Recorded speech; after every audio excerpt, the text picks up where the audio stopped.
Hey everyone, we've been going on now like what, 3+ weeks of staying indoors, literally social distancing, and I'm just like, maybe now's a good time to sit back, relax, and learn some makeup tips and tricks. I don't know, maybe not, but if you're here for a reason, and I hope that you'll stick around. Today's video, I'm gonna walk you guys through how to create your signature look. We're gonna break it down today between the face, the eyes, the lips, and the cheeks. Yes, I'm excited. This is probably the first time I've actually recorded a makeup video in a while. Probably the first time I've even worn makeup in a while. All right, before we jump into this video, if you guys could just show me some love, hit that subscribe button on my channel, and let's get this party started, shall we? If you're a beginner in makeup, we're just gonna keep it simple for you today. First things first is we have to talk about the face. No matter how expensive or fancy or amazing the actual makeup products are, it won't even matter if you're working with skin that has layers and layers of dead skin and your skin is just not washed, it's not hydrated. So it's important to, number one, prep your skin by cleansing and or exfoliating. I don't exfoliate every day, but about 2 to 3 times a week, my skin can definitely handle a good exfoliator to just get rid of all the dead skin. A primer is what you put on your face before you put on your foundation, your concealer, anything. Depending on what your skin needs, you can use a hydrating primer. You can use a pore minimizing primer, because sometimes primers are just another word for moisturizers.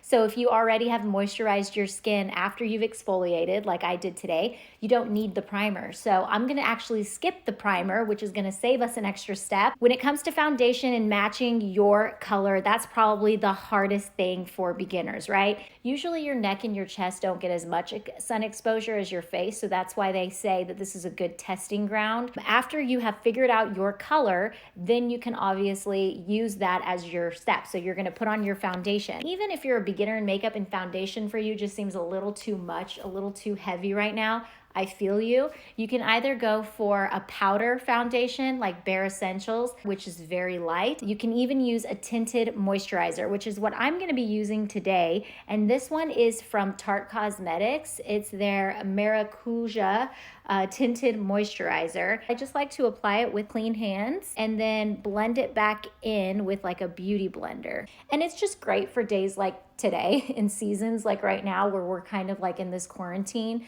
and I just do not feel comfortable wearing like a full face. It's blending really nicely. Now this is actually a sponge from Dose of Colors that I'm using to blend. Blending is gonna be key.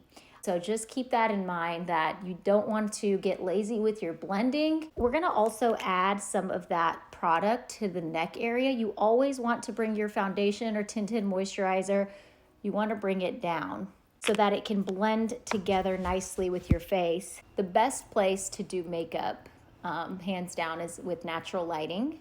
So if you usually get ready in your bathroom and there's a window and it's possible, try to get ready as close to the window as possible, because that natural light's really gonna help you out. Now, if you have a job where it requires you to get up at 6 a.m. and get ready for the day and the sun hasn't quite came out yet, I feel you, it's all good. What you can do is you can actually get one of those 5 times magnifying mirrors, and a lot of them have the little lights around them, and because it's so magnified, you should get a good look at your makeup, and especially helps with blending the product. So that's the tinted moisturizer. Now we are going to move on to the next step, which is concealer. Concealers are really good to have in your signature look because they can hide discoloration, they can hide blemishes. Concealer should never go on before foundation. It needs to go on afterwards. If your dark circles are very prominent to where concealer just does not do the trick, prior to adding foundation, you're gonna need a color corrector. A color corrector is different than a foundation and a concealer. A color corrector is an actual bizarre color a lot of the times that is used to cancel out the color that you're trying to eliminate. So if you have bluish under eyes, dark circles, you're gonna need a pretty orangey tone to put on first under your eyes and then the foundation over that. And you're gonna see it when you first put on that under eye color corrector. You're gonna look hideous and you're just like, this is so not my shade. It's not supposed to be your shade. A color corrector and a concealer are two different things, so it's important to note that. If you have under eye dark circles but they're not as extreme, and maybe the foundation and the concealer together do a good enough job to hide any discoloration that you have. So for my concealer today, I'm actually going to be using this one. It's from Kosas. Even though I applied that tinted moisturizer all over, I still, you can see, I just want a little extra love to brighten underneath my eyes, give it a little extra coverage. We're just going to do a little triangle like that. A little triangle is usually all you need. And then any other little spots of discoloration or things you want to hide, like concealer conceals. So if you have little blemishes, you just target them with the little applicator, and then you can always go back and add more if you need to, and you can even use it to highlight a little bit, to just brighten that bridge of your nose. When you're blending, you're not smearing like that. It's damp as well. I need to mention that. When you use a blender of any sort, whether it's the Beauty Blender or this one from Dose of Colors, I really like these because they're spongy, but if you wet it underneath the sink first, dry it with a towel, it should get really big and fluffy like this. It just blends the skin so smoothly, the product into the skin, and it doesn't dry you out and it doesn't absorb all your product. So if you just use this thing dry, it's gonna absorb like 60% of your product. So you definitely want to work with one that's more damp. You know it's too wet if your face starts getting the water on it and your cheeks are just like super wet. And I'm just kind of patting and working my way out and bringing the rest of the product that's left over kind of down the cheeks to just brighten them. We wanna make sure we blend all those little spots. I really think the art of makeup is really looking like you don't have any makeup on. It's really hard to do because it's easier once you get started to just keep piling on the products. But the more that you blend and the more that you pay attention to those little creases and those corners, it's gonna save you a lot later on. The next thing I do is I set my skin. Anytime you apply liquid, you have to set it with powder. I love, love, love Charlotte Tilbury's airbrush. This is just in a little compact mirror. I actually use the blender and I apply it directly on here. Yes, the blender is still a little damp, but that's okay. And I just kind of tap the T-zone area with this because I definitely need it to be more mattified, which means more oil-free looking in my T-zone area, especially between the brows and the forehead. And then for the rest of my skin, because it doesn't really get oily, you can either just not apply a powder to those areas. I love these really big fan brushes to just kind of sweep it over and just to lock it in under here and around the temples, locked and loaded for the rest of the day. That's my thing with my signature look, is like I always like to start with a mattified face, and then I can always go back and add the glow where I want. If you don't like a compact powder like this, I love also Laura Mercier has one. It's a translucent powder. I'm going to be sure to mention everything in my description box below, so don't get overwhelmed by all these products that I'm mentioning right now. But this is a loose powder, and just do the same exact thing. We're pretty much done with the face. Now we're going to move on to the cheeks. First, contouring.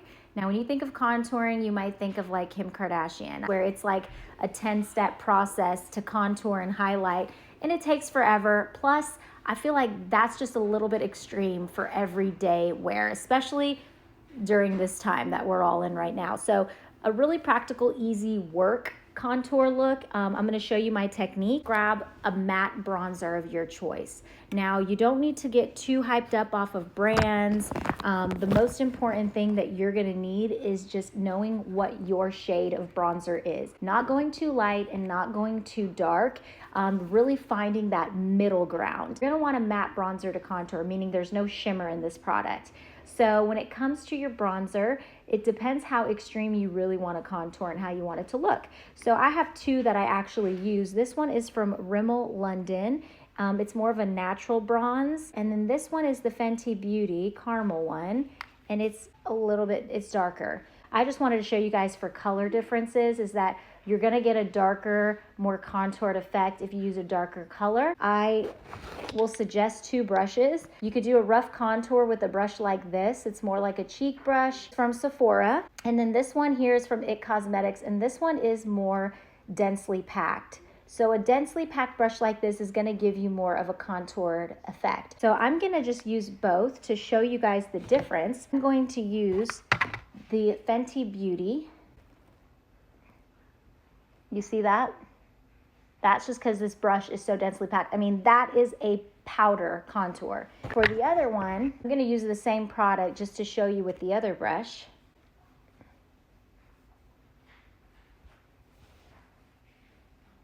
See, it's just more blended. So I'm gonna just kind of balance this guy out with that guy and just blend it. But you can do that. Like I said, sometimes if you apply too much, just blend it with the right brush. Blend it away from your face and it should soften it up a little. And you may have to get some of that product left over right there and just bring it up to the forehead. Same here. And with contouring, you just want to just contour kind of like around your cheeks, around your temples, and then a little to your chin. This is what I call a rough contour. Good contour just gives your face a little bit more dimension, and it hides and kind of gives the illusion that you have a really oval, structured face with high cheekbones and no double chin, you know, like that whole thing. Something more like that. Kind of like an eyeshadow brush. I'm going to use that same Fenty to contour my nose. So you're just going to follow the bridge of your nose, that line right there. And it's just going to give your nose a little contoured effect. You don't have to go crazy. You just want it to look nice and natural. Brings out the structure of the nose, gives it some shape like that. And then just for fun, y'all, we can't leave this guy out. So I'm just gonna use the bigger brush here. On top of what we did, just blends it nicely with a lighter shade. Makes it flow a little bit more. I mean, it's been raining here in Texas, so I'm all for a bronze look. I need some sun right now, so you can definitely add more or less. But again, you just need to make sure it's a matte bronzer, meaning there's no shimmer. Now we're gonna use blush. The blush that I'm gonna be using today, it's from Persona. And when you're looking at your blush, you just have to decide for your signature look. You have to decide the color, and then you have to decide if you want shimmer in your blush or if you don't want shimmer in your blush. You also have to decide if you want it to be like a cream where you just kind of apply it to your cheeks and blend it in with your fingers, or if you want it to just be a powder. I always find that powder, especially for beginners, is the best way to go. It's easy, it's mess-free, and you don't have to worry about it being super harsh. I'm just gonna use a blush brush. This is from It's My Ray Ray, or collab with BH Cosmetics. I've had this brush forever. I promise I've washed it since. This is Super Blush in the shade Caramel. I like a blush that is more on the spectrum of like, I don't know, kind of like a mauve-y color. And I also love peach blushes too. The best way if you're out and about and you just are trying to figure out an everyday blush for your skin tone, just match it with the color of your lips. So whatever the color of your lips is, sometimes you may even have to like flip your lip a little lower. That's usually the range of blush that suits your skin tone. So if you can see, it's pretty close.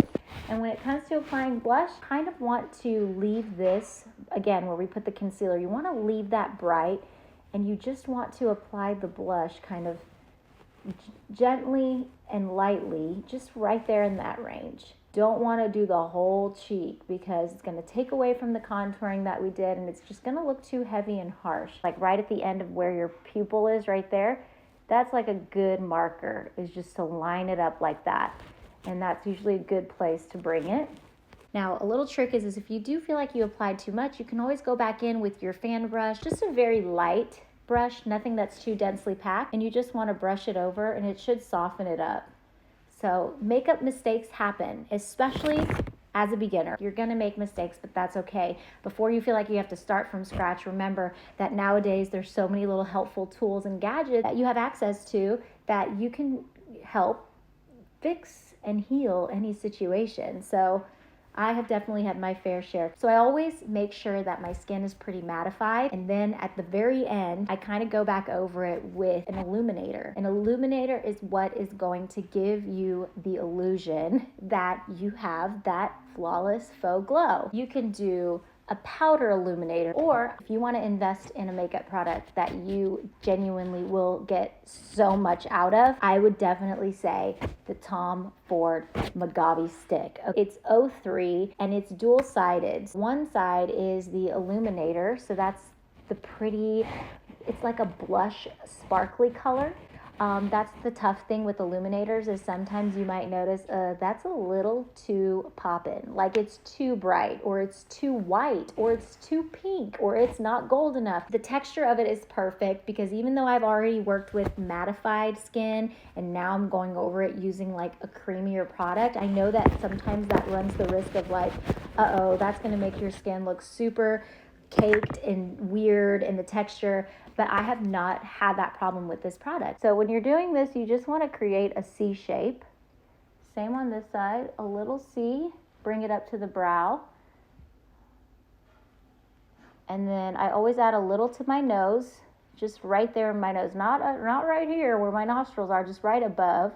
And then a little bit right there. My Cupid's bow, which is right above the lip.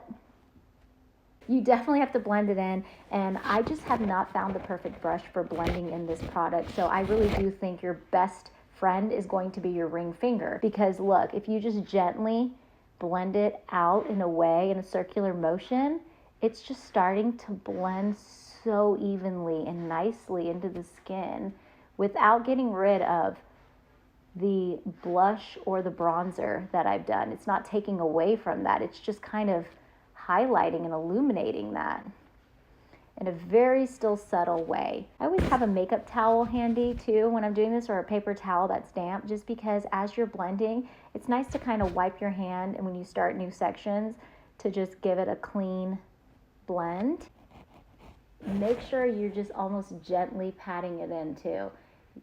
If you look at your skin and you're just like, man, I do not like how that looks on me. It didn't look like how it looked on Sazan. Like I said, makeup mistakes are going to happen. If you realize, man, I shouldn't have done that, you can always go back in with your blender and your setting powder, and you can just, again, just kind of lighten it, or you can just completely get rid of it and just mattify it with the powder, and it should go away. I just love the illusion of a little bit of glow. It makes the skin look more breathable, more youthful. We're gonna go on to the eyes and the lips, and then we're done. No matter how thick or how thin your brows are, you definitely want to pay attention to the brows.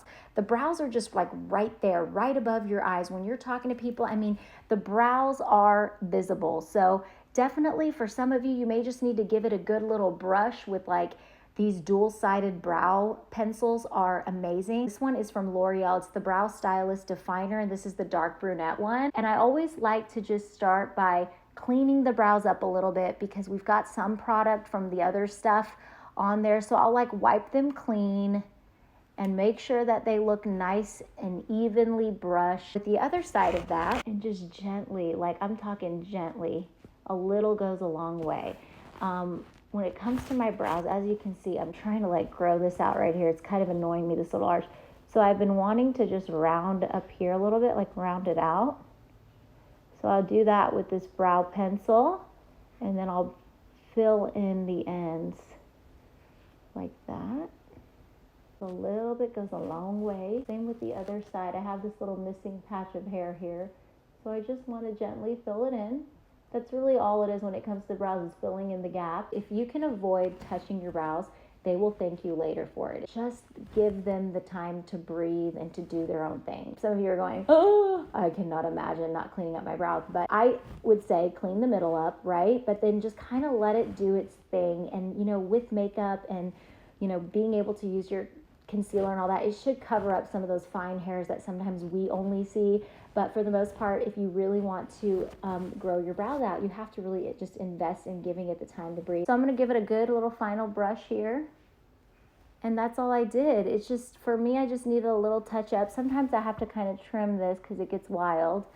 But that's pretty much it. Wow, now I feel like I really wish I had plans and somewhere to be, because now I'm like, dang, my makeup is starting to look fleek. Are people still saying fleek, by the way? I should stop. Okay, y'all, I know what you're thinking. Man, the eyes are so intimidating. Everything that I have learned has been through the mistakes of what I've learned. This includes old videos on my channel that I've uploaded where I'm watching it back and I'm like, what was I thinking doing that? When it comes to your signature look, you want to do something that feels like you. It feels comfortable, but it still feels like there's that wow factor. I have never been disappointed with this eyeshadow palette, and I'm going to tell all the beginners out there that they need to invest and get it, because why? Charlotte Tilbury has this eyeshadow palette, which I have overworked and overused, but it comes with just 4 shades. 4 shades, keeping it super simple. These 4 shades are great for beginners. You just have to decide if you're more of like a silver person or are you more of like a warm person.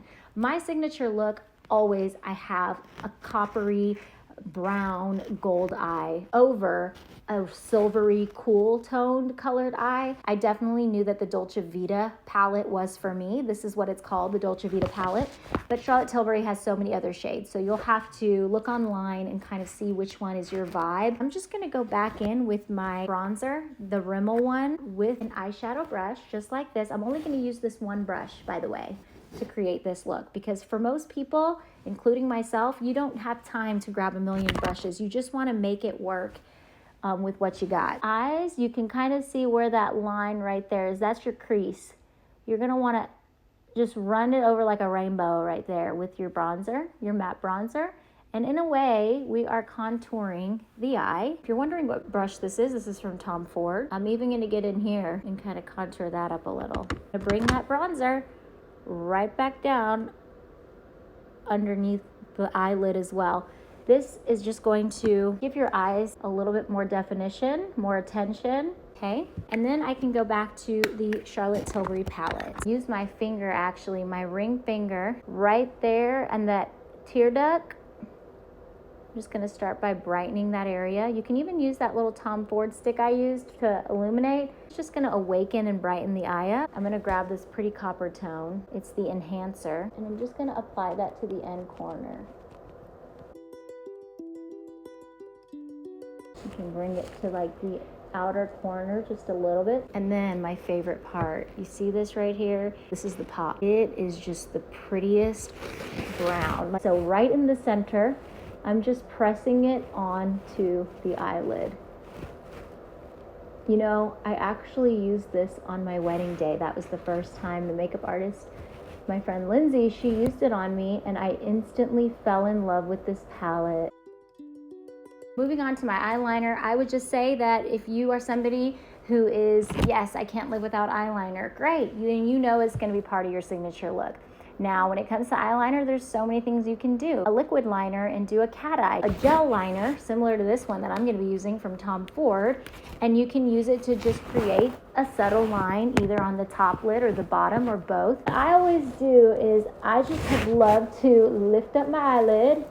Beginners, brace yourselves, it will tickle a little, and I just go as close to the waterline as I can to do underneath. Sometimes when you apply the liner on top, you've just kind of ruined, no, I don't want to say ruined, it's harsh.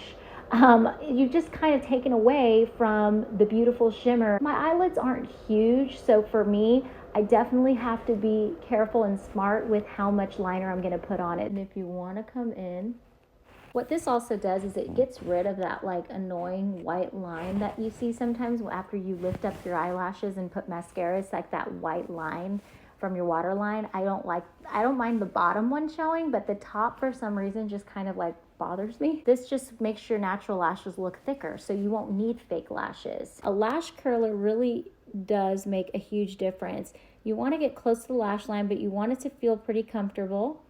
And then you just want to give it a little jiggle, a little squeeze. Instantly it lifts your lashes up, which is really nice, like that. This is the Extrovert mascara from Buxom. Be careful with your mascaras, I will say, because you do not want it to look too clumpy.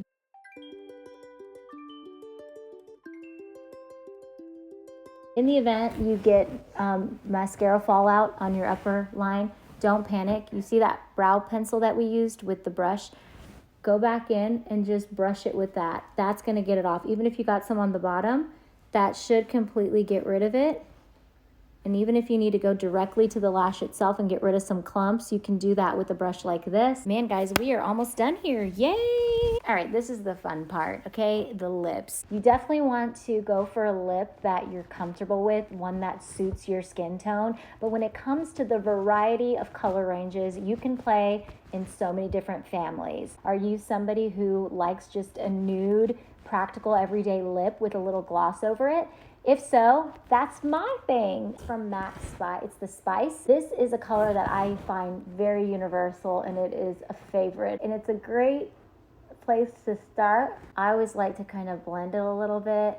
And again, it just contours the lips a little bit and gets them ready for that lipstick. I'm going to apply one of my faves. It's Irish Coffee from Buxom. And it is more like a gloss, but it definitely is pigmented. And on top of that, you're gonna get that little like plump effect.